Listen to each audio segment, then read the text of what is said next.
je dois continuer avec ça parce que c'est très long et c'est très puissant. Nakokoba na yango pamba te ezali molai pe ezali nangoya makasi. Nous sommes en Genèse chapitre 9, verset 9. On descend jusqu'à 14. Tozali na mokanda bokeli.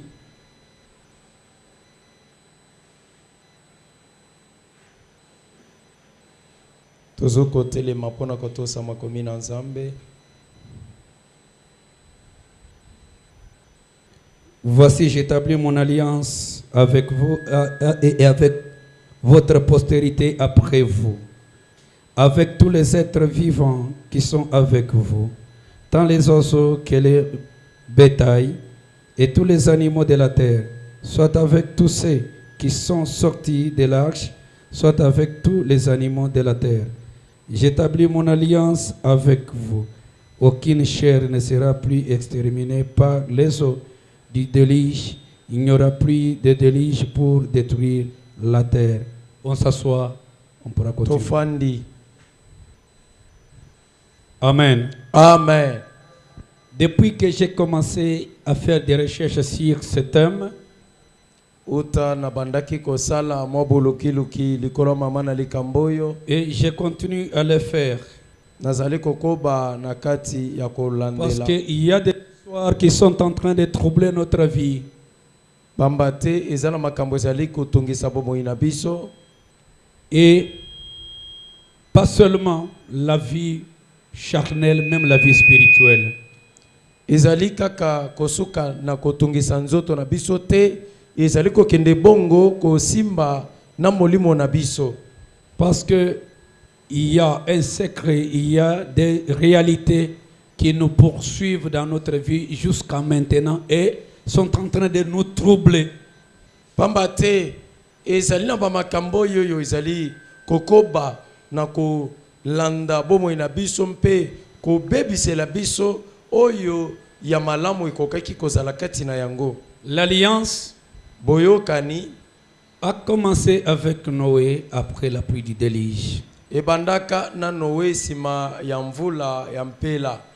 Alors que Dieu a appelé Noé Na yango nzambe abengaki Noa pour conclure une première alliance avec lui. po ete basala na ye boyokani ya liboso. D'après ce qui venait de se passer, Na sima ya oyo utaki kolekana il faudrait qu'il y ait un garde-fou ebongaki moi ndelo moko ebana kozala. et le reste du monde ne pouvait pas continuer à vivre comme ça. Po ete bao bakoyebana kobota masima bayebana kobika makambo yo Noa abikaka te. Il fallait un contrat, une attente Ebongaki moi koyokana ezala boyokani ezala bandima maloba esika moko pona koloba iyo. comment on pouvait continuer à marcher avec Dieu pour éviter certaines histoires qui pouvaient mener aussi à la mort. Boni kokoba na koyokana na ntina ete makambo ekokaki komemaliwa eyebana kozala lisusu te. Maintenant, aujourd'hui, Kasi lelo yo je vais te donner na kopesa yo un caractère, ezaleli moko une nature boye lolenge moko ya kozala de l'alliance. na oyo etali boyokani. Je crois que je pourrais toucher à peu près 10 caractères. Na banza na koyebana kosimba bizaleli zomi. Mais aujourd'hui, on ne touchera pas à tout. Kasi lelo tokosimba nyonso te. On va parler de quelques. Lorsqu'il y a une alliance, Soki boyokani ezali, l'alliance a un caractère, un premier caractère généalogique. boyokani ezali na ezaleli oyo ezala uta bokeli. Amen. Amen. Tout comme on peut dire perpétuel. Tokoloba ya libela. On fait l'alliance aujourd'hui Bosali boyokani lelo. et cette alliance là-bas va continuer jusqu'à ceux qui viendront après. Boyokani wana ekokoba kino na kozwa ba o bakoya sima na bino. Si ce n'est pas aboli ou bien supprimé, Soki babomi boyokani wana te to balongoli yango te. ou bien à remplacer par une autre alliance, Soki bazongisi yango na boyokani mosusu te. mais cette alliance là-bas va continuer à vivre s'il n'y a plus de rupture. Boyokani wana ekoyeba na kozala soki batielaki yango mundelo te to bakati yango te. C'est pourquoi je le signale bien avant l'heure Yango wana na kokebisa bino que nous devons être ete tobongi kozala des croyants, des chrétiens, des gens de la rupture. bandimi ba Kristo ba oyo bazali kokata makambo ya kala Pour mettre fin à certaines histoires qui ne marchent pas bien. to bayeba sengeli kotia ndelo na makambo ezali kotambola te na Pour bombo mettre fin à une vie qui a été biaisée, qui a été mal faite, mal conçue, on dit non. ona kotia suka na bomoi oyo balengela ngo mabe batambwisaka yango mabe to babongisa yango utakala na lolenge moko ya mabe. Et non plus des gens qui se contentent de ce qu'ils ont trouvé, de ce qui est en train de se faire, même si ça va très mal dans la famille, dans la société, et lui se contente toujours. Na esika ya kozala batu oyo bako sepela na oyo ye aye kokuta ezala ezali ya mabe, ezala ezali kobomisa bango, ezala ezali kokende na kobebisalaka bango bomoi kasi ye azali kondima kotala ngo na misu. Nous devons être une église, un corps du Christ du changement. tosengeli kozala etonga nzoto na Yesu wezali komema mbongwana. Une église qui apportait du nouveauté là où il y avait des choses qui n'étaient pas bonnes.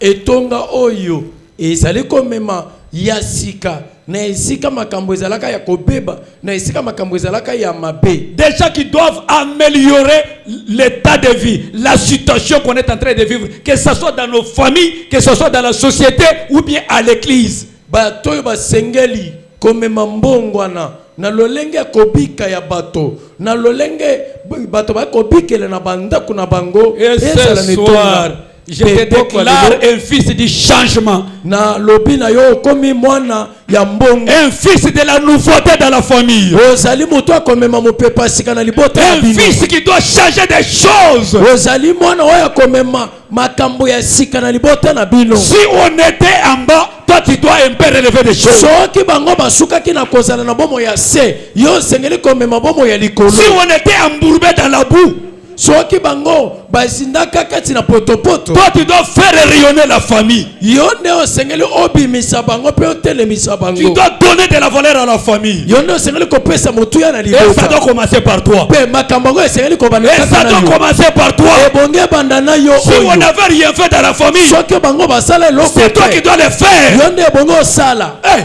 Amen. la pauvreté est devenue comme une cure, une dose dans la famille. eza na bato esi bamesene na bobola azomona neti kisi ya komela alobi te soki toyoki fièvre tomelaka kisi boye po tokitisa ngo. Tu peux bien commencer. okobanda malamu Comme c'est une obligation dans la famille d'être pauvre, lokola na libota na bino baloba. toi tu dois toujours descendre, tu dois toujours chuter. okoki kobanda malamu Parce que c'est ce qui est dans ta famille. obandi kokweya parce que ezali makambo elobama. Je te dis non ce soir. ngai nalobi te Toi tu dois apporter quelque chose de nouveau dans la famille. omema likambo ya sika na liboto ya bino. Je te dis, nayebisi tu yo ne connais pas ce qui a été contracté dans la famille. ndeko yo yebi te oyo elobama to esalema uta bakoko na na libota na L'alliance qui a été conclue dans ta famille, boyokani oyo basala na libota na bino. toi tu ne connais pas. yo ozalaka te Et pe oyebi te. tu t'es retrouvé, tu es en train de vivre ça. siko oye komikuta kaka komo obika makambo oyo Pourquoi? wana. Pona nini? Parce que l'alliance pete a boyokani un caractère perpétuel. ezali na eseleli ya kozala ya libela. L'alliance reste de génération en génération. tala soki basali boyokani na libota ekomaka ya libela ekekene keke kozala. Même ceux-là qui viendront après, doivent vivre toujours selon la parole qui a été conclue. Doivent vivre toujours l'alliance qui a été contractée par les ancêtres. Je t'ai dit, il faut qu'il y ait quelqu'un pour rompre l'alliance, pour rompre le contrat. Et c'est quelqu'un là ce soir, c'est toi. Parce que lorsque Dieu lui-même a fait l'alliance avec Noé, il a dit, même les oiseaux, même les animaux, tout le monde qui viendra après toi, cette alliance ici aura des effets sur eux. Ils doivent respecter l'alliance. Et aujourd'hui, toi tu vivais dans quelle alliance? Tu pouvais être dans l'alliance de la famille. Cette alliance là a dominé ton grand-père, a dominé ton papa. Aujourd'hui elle est en train de te dominer. Pourquoi? Parce qu'elle avait un caractère perpétuel. Peut-être tu ne connais pas. Tu es en train de vivre seulement les effets.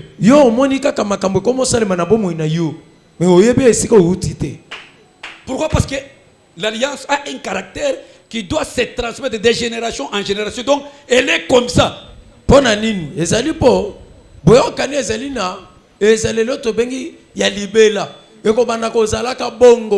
Vous vous imaginez? C'est Noé qui a fait l'alliance avec Dieu. Et avant que l'alliance soit faite, on proclame déjà cette alliance ici.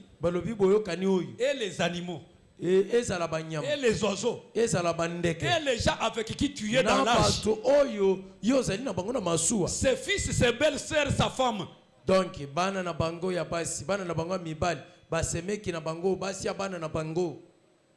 les animaux qui étaient deux. Les oiseaux qui étaient deux. Les insectes qui étaient deux. Et régis toujours par l'alliance. Bien aimé, tu peux te faire dans la famille.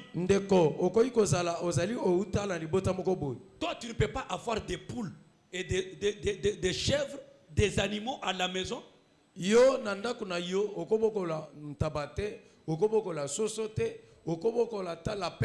Pourquoi? Dans notre famille, si tu fais ça, ça doit toujours mourir. Ça doit toujours mourir. Est-ce que cette alliance là-bas, ce sont les animaux qui ont fait contracter ça? C'était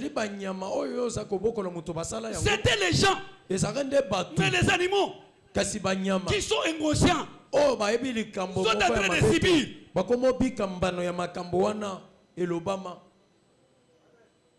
Vous comprenez? Dans notre famille, si tu achètes la parcelle aujourd'hui, tu construis, tu ne peux pas dormir dans cette maison-là. Vous verrez certaines personnes aujourd'hui, il a une parcelle, mais il se fait locataire. Il ne peut pas vivre dans sa parcelle propre que lui-même a achetée. Pourquoi? Parce que dans sa famille, s'il est entré dans cette parcelle-là, il va mourir. Est-ce que c'est la parcelle qui a fait contracter l'alliance?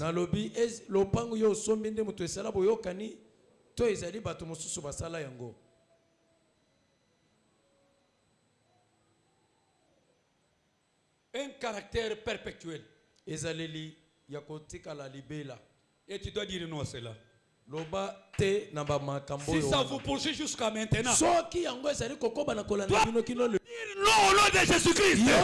Tu es une nouvelle créature. Tu es dans une nouvelle alliance. L'alliance de la liberté.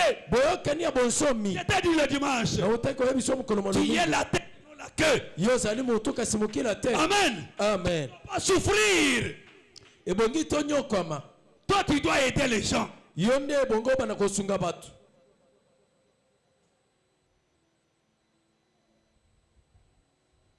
Dans une alliance de la joie. Toi, tu dois être sous les ordres des gens.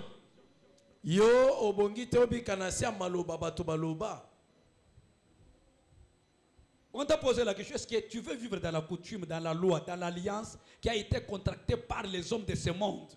Na mokanda na balobi ete yo undimi kobika na boyokani ya bato na malobo bato baloba to bisala misala bato basala utaka na yo zalaka te. Est-ce que tu connais la loi? Yo oyebi mubeko ango? Est-ce que tu l'as fait contacter? Boni yo pe ozalaka kati ya kosala mubeko wana to bato basala yo zalaka pe na kati. Comme tu n'étais pas là, ça ne doit pas avoir des effets sur toi. Amen. Ça doit s'arrêter. Ça doit s'arrêter. Ça doit s'arrêter. Au nom de Jésus. Toute la famille. Tu veux seulement hausser la tête comme ça. On te balaye. Dans une famille dont 30 ans à 40 ans c'est beaucoup. Libota we bakatela bango mundelo ya bambula balobi te awa bino bokokolo soko okoli ya makasi okosuka na bamibu tukomine. Et ça reste comme ça, ça vous poursuit. Etika libongo ezolanda bino baboti boyu opuseni 40 ans okofi. Opuseni 38 ans au kofi. Ça ne doit pas te poursuivre toi. Ça ne doit pas t'avoir toi. Ça ne ne te fera pas toi. Et ça n'aura pas d'effet sur toi. Parce que tu es une nouvelle créature. Deuxième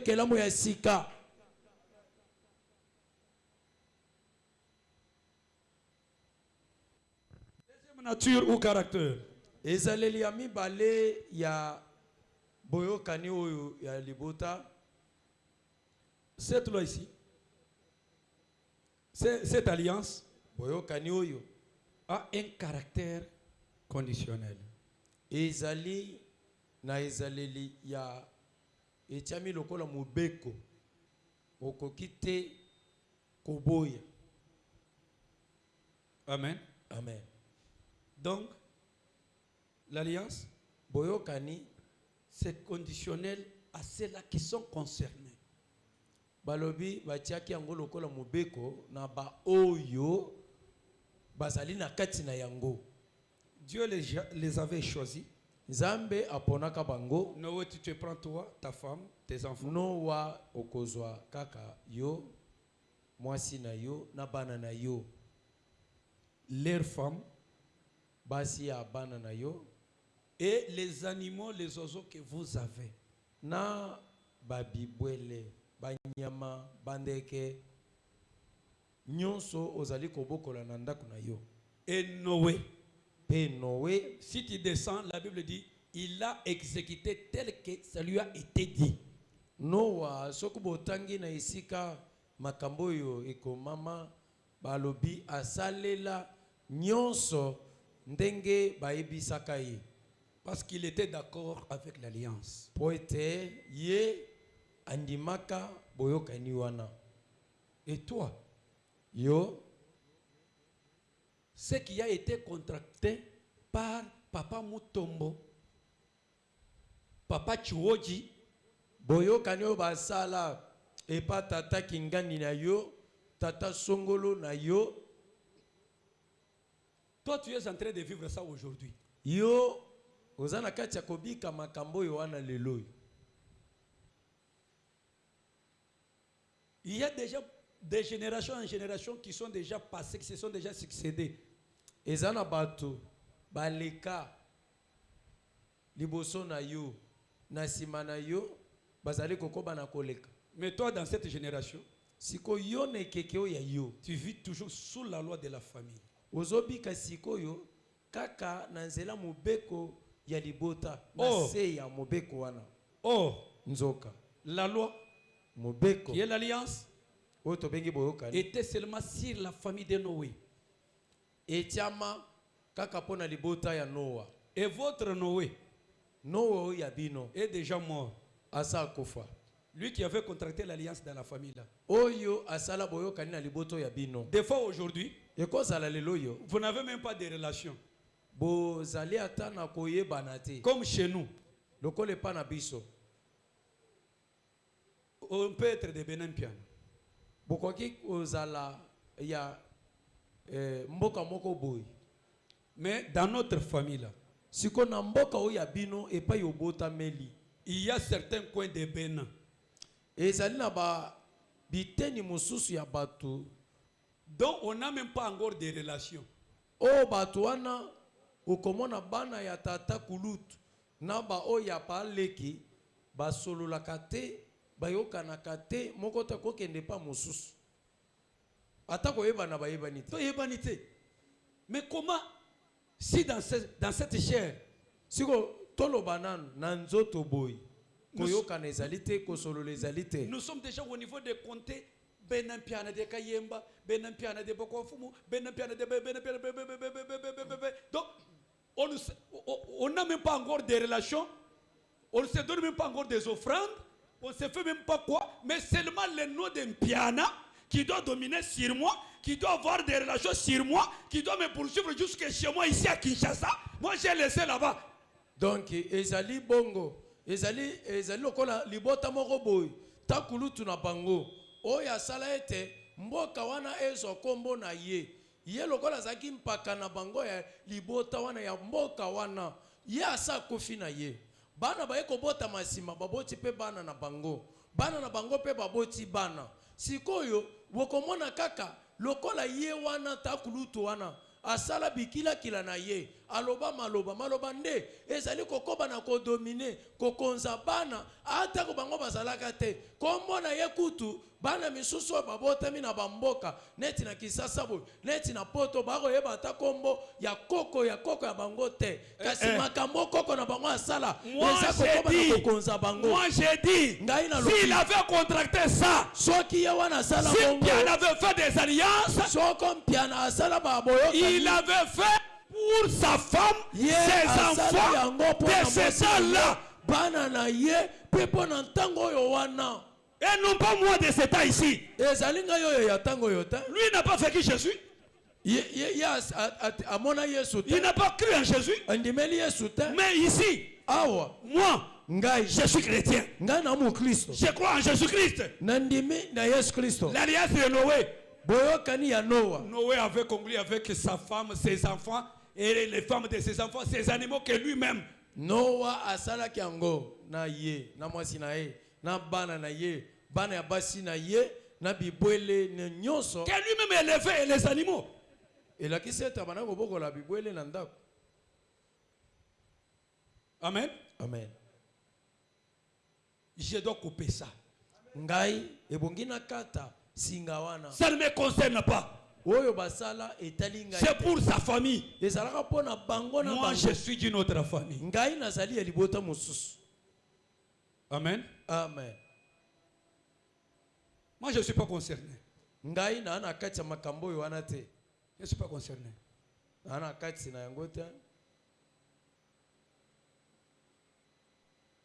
Amen. Amen. Lorsqu'on prend l'alliance, pour ceux qui prennent les notes, nous sommes en Genèse chapitre 9, verset 9 jusqu'à 12.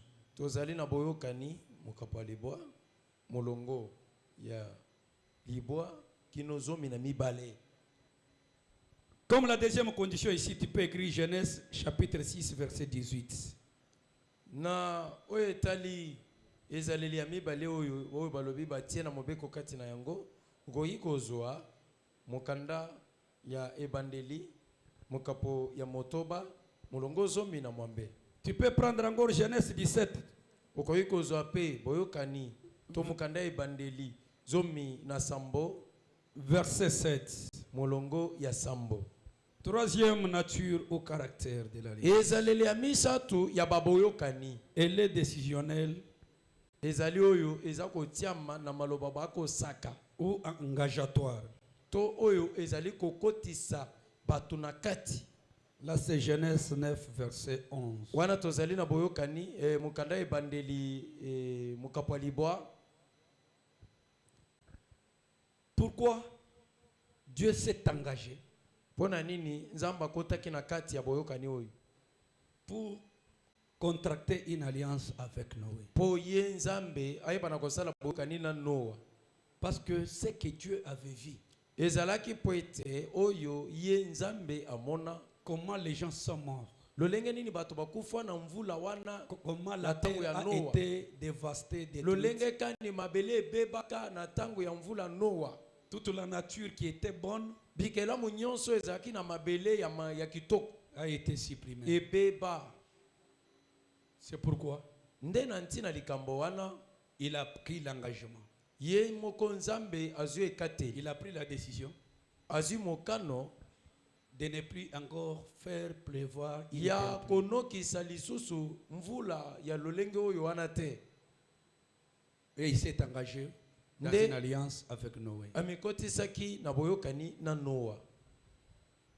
Mais toi, Yo la coutume, bizaleli ya mboka, la loi, mibeko, l'alliance baboyokani dans laquelle tu es en train de vivre dans ta famille. oyo wapi bino boza kobika na mabota na bino. Est-ce que tu connais pourquoi on avait fait cette alliance-là? Yo oyebi ntina nini basalaka boyokani wana. Amen. Amen. Est-ce que tu connais la motivation? Oyebi ntina ya likambo etindaka bango basala boyokani wana. Nos ancêtres, Bakoko na biso même à cause de la tête du coq, bango soki soso akufi atako mpona ntina soso kaka boyi akufi ndenge nini. bachelinga mutute. Donc babomi soso kasi na biloko wana balitali amoni mutu a soso te na kati À cause de ceci, siko lokola batieleke mutu a soso te pa mwasi mwana na ye, toute femme mariée mwasi nyonso bakobala na libota wana. akoliaka mutu ya sosote. Elle ne peut pas manger la tête d'un coq. Amen. Amen. Voilà. Et ça reste comme ça dans notre famille. et tikali bongo na mabota misusu okoli ya mutu a soso te. Oh, nakendake pa mbuyi. Oh, on m'avait fait le fretin. balambelaki ngai ndakala epa mbui. À partir d'aujourd'hui, Kobanda lelo personne ne peut aller chez son enfant mutu moko te akoki kokende pa mwana na ye ya mwasi to ya mobali et on lui fait le coq. pe balambele soso lokola na le kaka ndakala oyo bango batikala kaka bongo. Et c'est resté comme ça. etikali bongo soki pakulutwa ye pa na yo lambaka ndakala. Des fois, moi, je me dis, Ngai batang moso na lobaka avec ma tétutesse, na mutu makasi oyo ya ngai. je ne sais pas si chez nous, on me réclamait chef coutumier si je pouvais accepter. Nayebi te soki mokolo moko babengi ngai ete nakende mboka nakende kokoma nkumu na mboka oyo ya biso. Vous vous imaginez quelqu'un aux États-Unis, kanisa nanu yo oke déjà mikili na États-Unis, un ingénieur, un professeur, moto moko babengi ye professeur, babengi ye ingénieur, un docteur, babengi ye docteur, on te fait rentrer à Bandung. bazongisi yo mbala moko na bandundu. Oh, nos cocos les réclament. Balobi o bakoko basengi ye bamona ye na matanga o balobi bobengela biso kaka mwana na biso aza na poto aya. Oh, notre pouvoir ancestral ici, Balobi na kibunkumu na biso na makambo na biso mboka oyo seulement Mende aya kozwango. balobi ye wana mende aya kozwa mbongo na maboko na ye. Mende là-bas, Mende oyo aux États-Unis. aza wapi? Na États-Unis.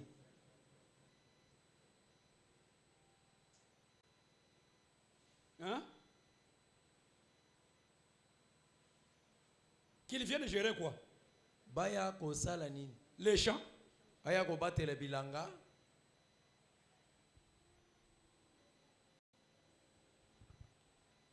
Oh, comme il n'a pas accepté, Lokola ya boyi ko ya. toute sa vie sera abîmée. Bomo ina ye nyonso ekobeba. Moi, j'ai dit non. Ngai na lobi te. Oh, bakosala libala te. J'ai dit non. Ngai na lobi te.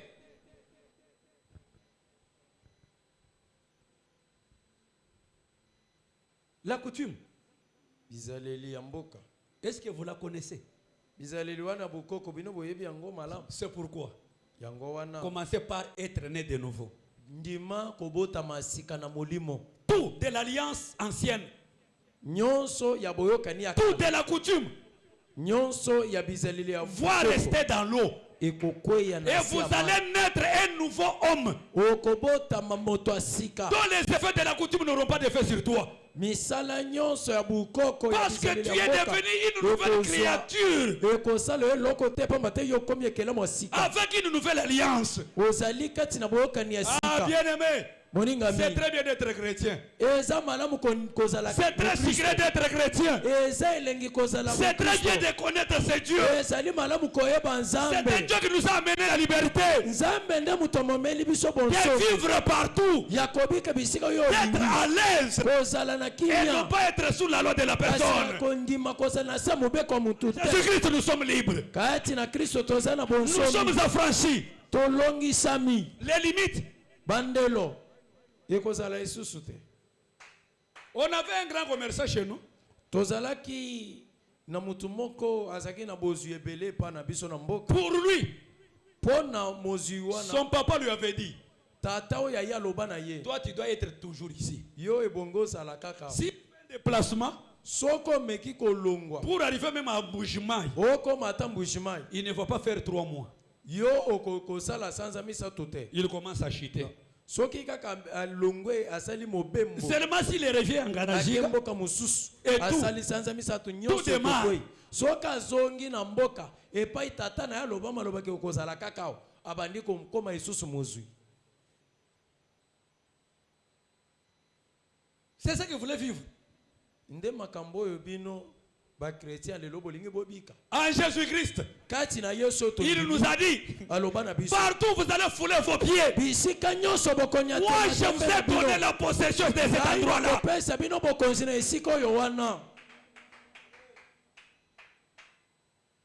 Jésus est bien. Yesu aza kitoko. Crois en Jésus. Ndimela ye. Tu seras sauvé. Okobika. Pas seulement toi. Kaka yo moko. Et aussi toute la maison. Nanda kuna mo Pas bimba. seulement toute la maison. Kanda kumo Et bimba. aussi toute votre famille. Nali bota na mo bimba. À partir de toi, Ko banda yo. tu seras libérateur. Yo ko bimisa bango na Tu mo. seras un salut. Yonde okolekisa Tu bango. seras une nouvelle vie. Yonde okopesa bango mo Au yesika. démarrage, Yonde okobande tamboli asika. tu vas sauver ton papa. Okobikisa Tu tata. vas sauver ta maman. Okobikisa mama Tu ya. vas sauver tes frères. Okobikisa bandeko na mika. Même tes grands-pères Ata bakoko na yo. qui sont dans la coutume Bao bazali na seront bizaleli. sauvés par toi. Bakobika na nzela na Parce yo. que tu as connu Jésus Kwete yo yebi Yesu. qui t'a donné la suprématie. Yesu apesi yo bokonzi likolo na bango. Et regarde la loi. Tala mobeko. La loi t'a imposé la vie de ton papa. Mobeko ezi bomo yo papa na wabana kobika. Ton papa Bati yango kasi na. s'enivrait tous les jours. Papa na wabana kolela masanga komela butu moy. Et aujourd'hui, Leloy. tu dis, Yo lobi. moi je corresponds à mon papa. Ngai na kokani na papa na ngai. Et depuis que ton papa vivait, Ndenge papa na yo bana komela. Ndenge yo pezo. qu'est-ce qu'il a fait d'excellent dans ce Na ndenge monde? bana komela. Nini ya sala ya malonga. Et qu'est-ce qui te plaît? Nini ezo sepelisa yo po atikala bino ata lupango moko te. Siko yo lingo koma lokola e. Amen. Amen. Pourquoi? Pona nini? Parce qu'on avait pris l'engagement. Po tondima kokota na kati ya boyoka. Comme c'est nous qui avons fait étudier son papa, Lokola biso mutu to sala papa na ye bongo to tangisa ye nous l'avons marié to baleli ye mwasi et il doit être toujours sous notre loi. ye ebongi azala na sia mobeko na biso. Même ses enfants Bana na ye seront toujours comme ça. bakozala kaka bongo. Je t'ai dit, Nanga na oye crois bisala. au Seigneur Jésus-Christ. Yo ndimela Yesu. Tu vas changer tout cela. Okobongo na Jésus va changer okobongo le mariage qu'on veut abîmer. Mabala o babebi La main de Jésus va protéger ton mariage. Même les enfants qu'on est en train de réclamer, oyo baza kosenga na kindo. la main de Jésus Loboko na nzambe. va les garder. Batela bango. Est-ce qu'on peut prier? Toko sambela.